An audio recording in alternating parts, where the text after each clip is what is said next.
하나님께서 우리에게 주신 말씀 누가복음 1장 1절에서 25절 말씀입니다.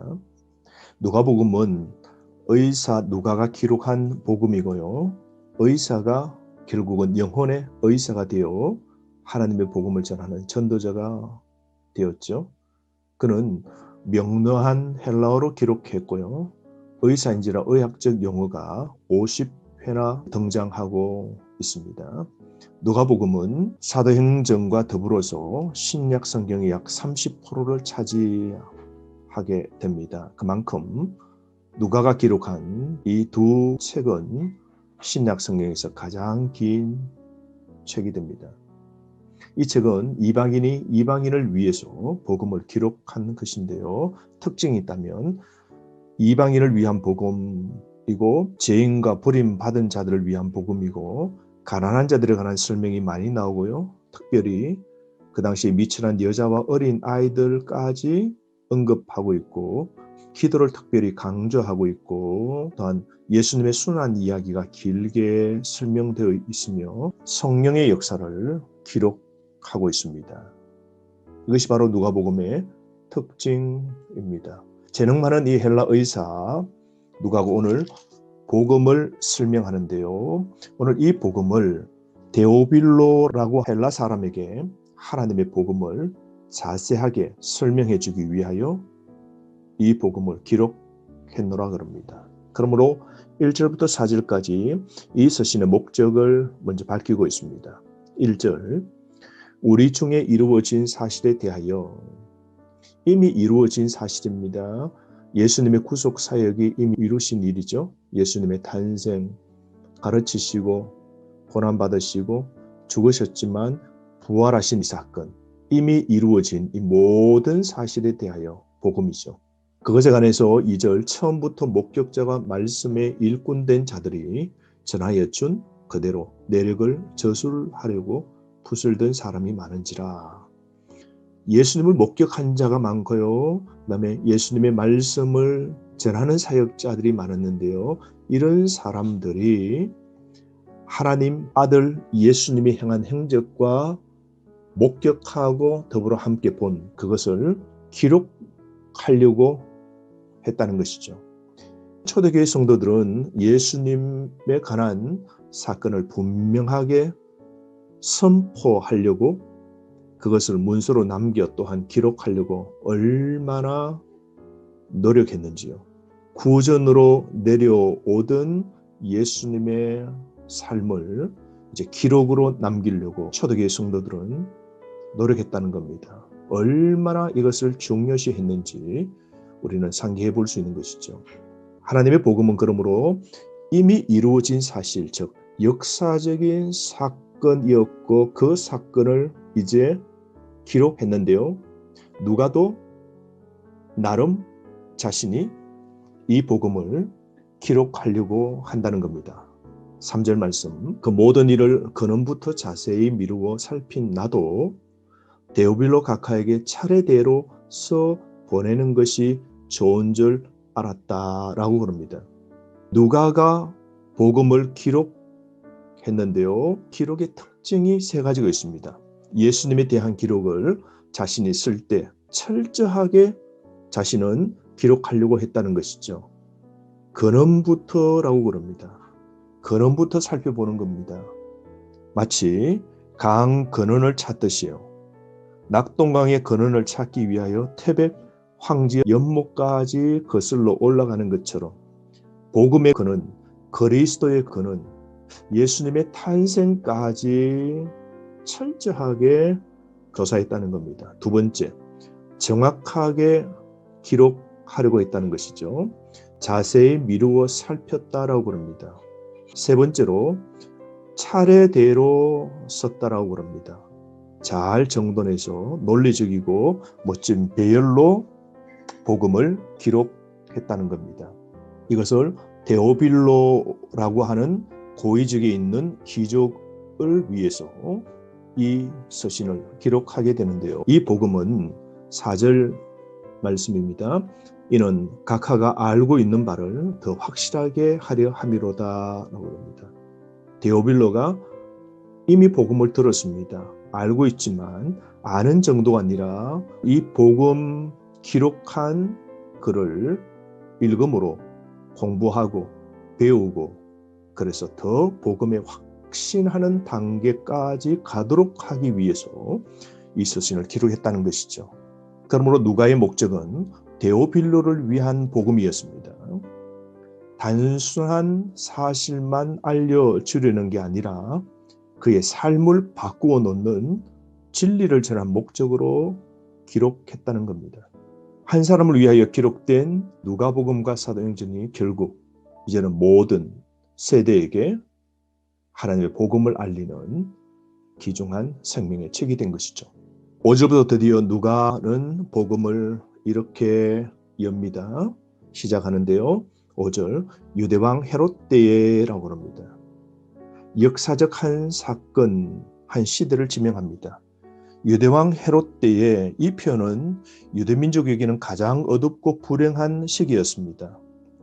이때는 정치적으로 굉장히 깜깜한 암흑시대고 로마 제국의 지배를 받는 이스라엘 유대 백성들이었습니다. 이런 암흑을 배경으로 빛이 나타남을 소개하는데요. 헤롯 대왕은 헤롯 성전을 건축한 사람이고 정권 유지를 위해 아내나 자식이나 장모를 죽인 잔인한 군주였습니다. 이렇게 정치적으로 종교적으로 깜깜한 암흑기 때에 한 부부에게 아이가 태어나는 놀라운 복음, 빛을 우리에게 설명합니다. 5절 말씀 보십시오. 유대왕 헤롯 때에 아비야의 반열에 제사장 한 사람이 있었으니 이름은 사가랴요 그의 아내는 아론의 자손이니 이름은 엘리사벳이라. 한 가정의 부부가 있는데요. 이 두 사람은 부부이고 세리 요한의 부모입니다. 이들은 모든 세대 부모들의 모범이 되는데요. 첫 번째로 이들은 의로운 사람입니다. 6절 이 두 사람이 하나님 앞에 의인이고 주의 모든 계명과 규례를 흠없이 지키는 사람이었습니다. 그런데 이런 사람에게도 인간적 문제가 있습니다. 7절에 엘리사벳이 잉태를 못하므로 그들에게 자식이 없고 두 사람의 나이가 많더라라고 그러죠. 이 당시에 유대인들에게 가장 큰 문제는 자식이 없는 건 하나님께 인정받지 못한 것으로 생각했습니다. 하나님의 벌이라 생각한 것이죠. 무자한 겁니다. 자식이 없죠. 의로운 자라도 불임을 갖게 되는 문제를 가지고 있었습니다. 그런데 이들은 8절 9절에 보면 예배하는 자들이었고요. 10절에 보면 기도하는 사람이었고요. 11절부터 17절에는 기도 응답을 받고 하나님의 은혜를 입은 부모가 되고 18절에서 19절 말씀은 하나님의 기적을 믿지 못하는 부모, 인간적으로 연약한 믿음, 그리고 불신앙을 가진 그런 연약한 모습도 갖고 있는 사람이었습니다. 그럼에도 불구하고 20절에서 22절에 하나님께서 그들을 훈련시키십니다. 그래서 23절, 25절에는 하나님의 은혜를 입고 불임인 부부가 자녀를 잉태하는 큰 복을 누리게 되는 것이죠. 여러분, 하나님이 우리에게 자녀를 주셨어요. 하나님이 우리에게 가정을 주셨어요. 여러분 기억합시다. 우리 자녀를 다음 세대를 어떻게 길러야 될까요? 자녀 앞에 의로운 부모가 되어야 됩니다. 예배하는 부모, 기도하는 부모, 하나님의 은혜를 입는 부모, 불신앙이 아닌 신앙으로 반응하는 부모가 되어야 될 겁니다. 그러므로 여러분 하나님의 은혜를 입는 부모가 먼저 되시기를 바랍니다. 이런 가정에 자녀가 없었습니다. 그때에 사가랴가 반열의 차례대로 하나님 앞에서 제사장의 직무를 행하게 됩니다. 9절에 제사장의 전례를 따라 제비를 뽑아서 분향을 하게 됩니다. 이 당시에 24반열이 있고요. 각 반열은 1년에 2번씩 일주일 동안 성전 봉사를 하게 됩니다. 많은 제사장들이 있는데요. 수많은 제사장들 가운데 특별히 일주일 동안 성전을 봉사할 때에 성소 안에 들어가 분향할 때는 제비를 뽑아 한 사람이 들어가게 됩니다. 그때에 제사장인 사가랴가 분향을 드리러 제단에 들어가게 되죠. 그래서 10절 말씀에 분향하면서 하나님 앞에 기도합니다. 자신의 부림과 또한 나라와 이웃을 위해서 기도했겠죠. 그 기도할 때 11절 주의 사자가 나타나는 겁니다. 천사가 나타나서 자신에게 보이는 겁니다. 놀라운 사건인데요. 말라기 이후 400년 만에 천사를 통하여 하나님의 음성을 듣게 됩니다. 그 당시 종교계가 암울했고요. 지성소의 대제사장이 들었던 게 아니라 성소에서 제사장이 하나님의 음성을 천사를 통하여 듣게 된 것입니다. 인간적 노력이나 방법으로 하나님의 소리를 들은 것이 아니라 하나님이 초자연적인 역사로 예수 그리스도 오시기 전 요한을 먼저 보내어 주시기 위하여 불임인 가정 경건한 부부 사가랴 엘리사벳에게 하나님이 나타나신 것이죠. 그리고 이 부부를 통하여 구속사를 위한 하나님의 섭리를 이루시는데요. 천사가 이렇게 말합니다. 무서워하지 말라. 13절 너의 간구함이 들린지라. 너 아내 엘리사벳이 내 아들을 낳아주리니 그 이름을 요한이라 하라. 그럽니다. 하나님께 큰 은혜를 받아서 그는 기도 응답으로 아들을 얻게 되는데 그 아들은 큰 인물이 된답니다. 14절 16절 보세요. 뿐만 아니라 그 아들은 엘리야 선지자 같은 사역자가 된답니다. 17절. 그러므로 이 이야기를 들었던 사가랴는 수태고지를 믿지 못합니다. 아브라함처럼 18절에 내가 늙고 아내도 나이가 많으니 내가 어떻게 잔니를 잉태합니까? 불신앙하게 됩니다. 여러분, 내 이성이나 내 경험보다 하나님의 말씀을 붙잡는 신앙을 가집시다. 불신앙이 되지 않도록 우리 삶을 늘 깨어 믿음으로 삽시다.